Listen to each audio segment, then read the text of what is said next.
Well, PPV was launched in 1978 with a $600,000 grant from the Ford Foundation, primarily to work on two national demonstration projects that were funded eventually to the tune of $20 million by the federal government.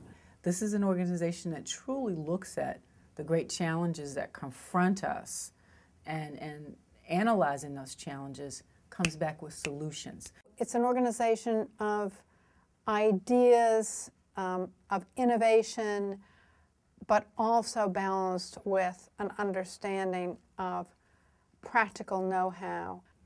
What PVV does that very few other organizations do, they can take a good idea and can incubate that idea, can bring in top staff, quality staff people to determine whether the idea works or not.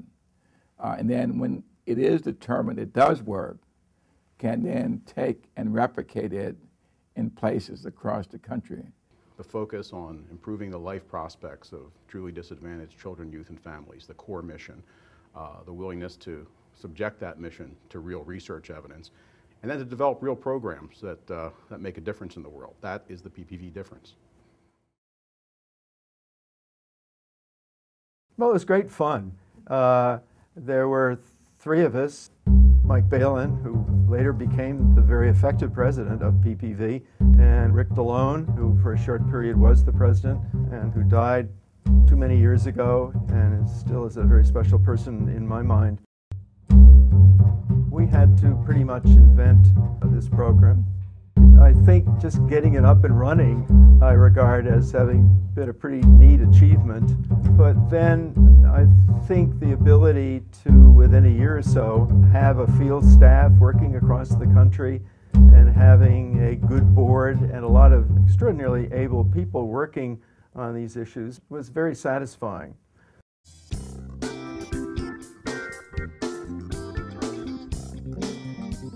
Ventures in Community Improvement was a program for 16 to 19-year-old out-of-school youngsters who were not going to find a way of being employed, and a demonstration that really was to test out whether or not we could find good jobs in the building trades for them.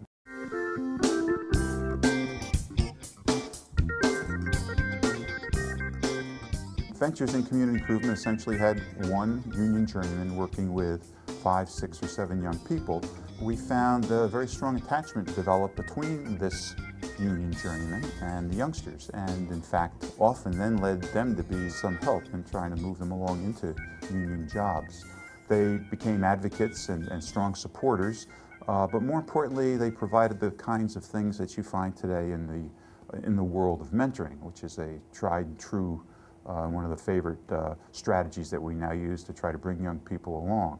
The relationship was one of a team leader and the team, but nonetheless there was an awful lot of one-on-one work together, and the best of what you need to make a good mentoring relationship, in as much as you're dealing with skills development, you're dealing with a day-to-day relationship around real life issues, and over that period of time you get involved in more than just that. You get involved with life issues of a young person, and so there couldn't have been a better prototype for the kinds of mentoring programs we find today.